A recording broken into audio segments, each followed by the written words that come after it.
Hi, welcome back to my channel. This is Lovebug, and I was reading this morning, and I came across some examples of emotional and/or psychological abuse, and this was put out by the National Violence Against Women Prevention Research Center.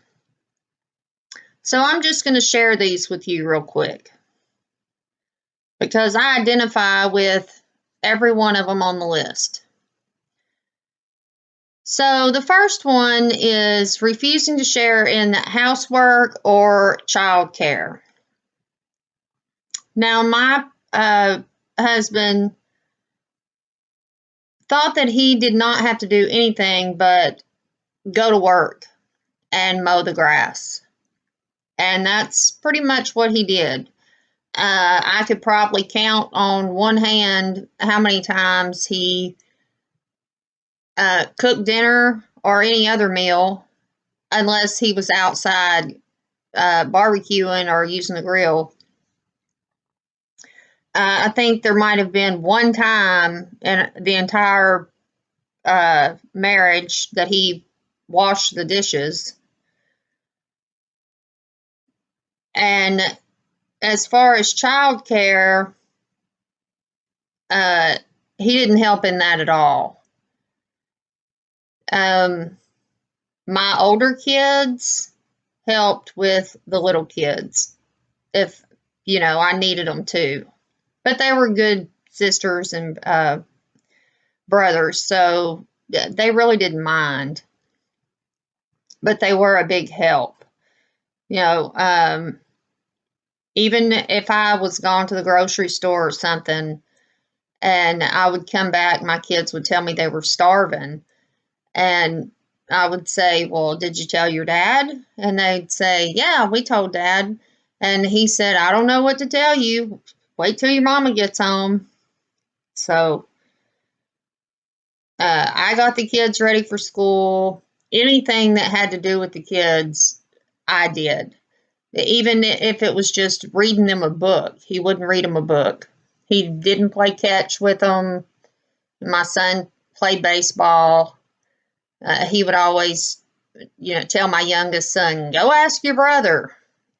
Or, he didn't want to push him on the swing or even sit outside with my son while he would shoot his BB gun or anything like that. So the next one is telling your partner his or her feelings are irrational or crazy. Now, I got this every time I expressed my feelings over anything. I was always told that I was crazy or overthinking things or I needed help or something like that, when it was legitimate concerns of mine. They were just blown off. So the next one is blaming the partner for one's problems and or one's violent behavior. This is something that happened very often. He would always say, well, if you didn't back me in a corner, or if you wouldn't say it like that, or if you had said it this way, or, it's just an excuse to put the blame back on you. The next, he would also blame me for him leaving and getting drunk, or he had gone by his ex-wife's house the entire time we were married, visiting with her, or whatever. He just did whatever he wanted to do, and it was always my fault, no matter what. He could take zero responsibility for anything. And he did this with my children too, when we were in marriage counseling, and I would bring up the way he treated my oldest son. He would always put the blame on my son. When, he set the example for my son to act the way that he did, and he's also the parent. So if he had been willing to learn to handle situations a different way, things would have gone differently with my son. Okay, the next one is preventing the partner from working or attending school. When I would bring up me getting a job, he would always say, I don't want you to get a job. I like you staying home with the kids. I'm glad you can stay at home with the kids and teach them about planting flowers or things like that. He didn't want the kids in daycare. As far as attending school, he didn't want to pay for me to go to school. The whole reason behind this is they want you stuck at home. They don't want you out in the world talking to people and figuring out that, there's people out there that will not treat you like dirt on the bottom of their shoe. Now, another thing that he would tell me was, I like making, I'm so glad I make enough money to support y'all and you don't have to go to work. Which it was really just about him being able to control me and keep me away from other people. The next one is preventing the partner from seeking medical care or other types of help. Now, I was with my husband for almost 13 years. And even though he had a job that provided health insurance through his job, he would not put me and the kids on his health insurance until the last couple of years that we've been married. Even his own kids. I have never had health insurance and been able to go to the doctor when I needed to. I couldn't go to the dentist. And whenever I would need to, he would always say it costs too much, or we don't have enough money, or there was always some excuse why I could not go get medical attention that I needed. The only time that I've been to the doctor in the last 13 years was during my pregnancies when I was on state health care. Okay, throwing objects but not at the partner. This is true. He would throw objects when he got angry. The last day that we were all in the house together, he was angry and came in the house and threw the keys and was screaming at my 11-year-old son, who was 10 at the time, and screaming at him that it was his fault, that me and mom are getting a divorce and you're getting a new daddy and I hope you're happy. Sick. Hitting or kicking a wall, furniture, or doors. That's the next one. This happened very often. My daughter told me a few weeks ago that she remembered, my daughter's 8, she remembered being in the bathroom with my second to the oldest daughter, and this had to have been years ago because my house has flooded twice since this incident was supposed to have happened. So my daughter was little when this happened. She said she remembered being in the bathroom with my second to the oldest daughter and standing up against the door and her dad punching the door trying to get in. Now, I don't think he was actually punching the door, but he must have been beating on it pretty hard because she said she was scared and she was trying to keep him from coming in the door. He would also, when he would get mad, he would punch holes in the walls. When we came into this relationship, I had an entire house full of furniture and he had nothing. but a bed, a dresser, and a TV, and his tools. And he has broken an entire house full of furniture. Antique lamps, table and chairs, knickknacks, my kids' knickknacks that they had since they were little bitty kids that I brought here from another state when I moved here. All of that has been broken. He's punched holes in the doors, brand new doors had to be replaced because he had punched holes in them. I remember one time he got mad at me, and now this is from the previous one about throwing objects.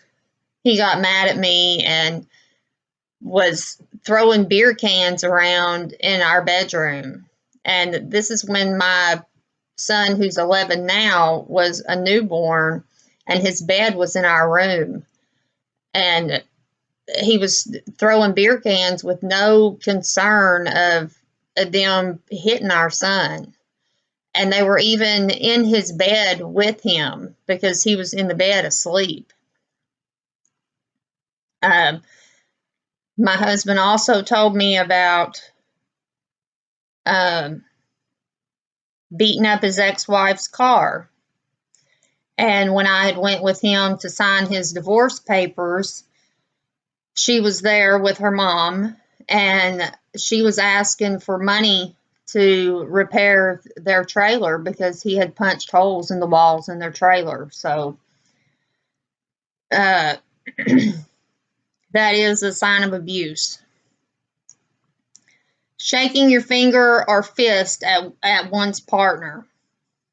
Now, he wouldn't shake his finger or his fist at me, but he would jump up and down like a 2-year-old, but having a temper tantrum. And scream like a 2-year-old having a temper tantrum. So, yeah, it's pretty much the same thing. Jumping up and down like a baby, shaking your finger at somebody like a baby. Making threatening gestures or faces. He also did that. If I would bring up something that he didn't want other people to know, he would give me a look that says, "You're going to get it later." Threatening to destroy or destroying personal property belonging to one's partner. This happened very often. He always broke my stuff. He even broke an angel off of my daughter's grave. A couple years ago, we had gotten in an argument, and I went to my mom's house, and I had my truck parked in her front yard. Me and all the kids were inside the house. And he told me that he was going to come destroy my truck. And he did.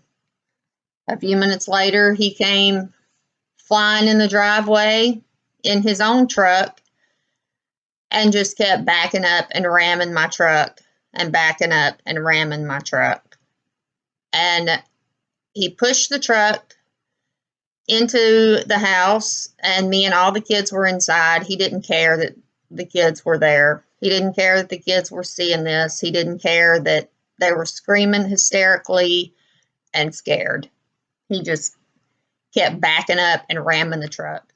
And when he was done ramming the truck, he got out of his truck and proceeded to throw anything that he could get his hands on onto my truck.